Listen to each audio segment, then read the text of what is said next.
কোথায় যাচ্ছিস তোরা? জঙ্গলে। কাছমছম জঙ্গলে আমরা এক দঙ্গলে চলেছি একসাথে রে, তবু যে চিন্তা। সুজিতের মার ধারণা ওর নাকি বন্ধু বান্ধবের জন্য আজই অবস্থা। আরে ওর তো মেমোরি কুল হয়ে গেছে, পাগলা গারদে আছে। মরবে মরবে সবাই মরবে।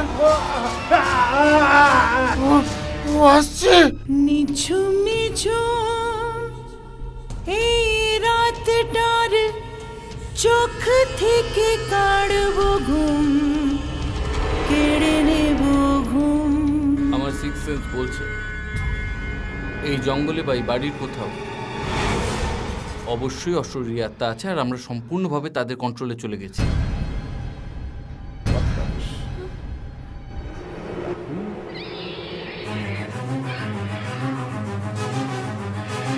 অন্তত আজকে রাতটা আমরা এই রেস্ট হাউস ছেড়ে কোথাও নড়বো না। আমি যাব।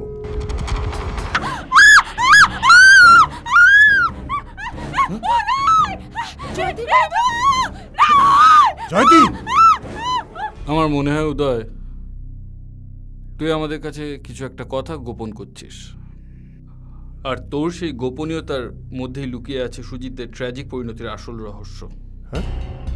কেউ কি দেখেছে আগে কালকের ওই দিনটা, পাপের জীবনটা কে জানে ক ঘন্টা।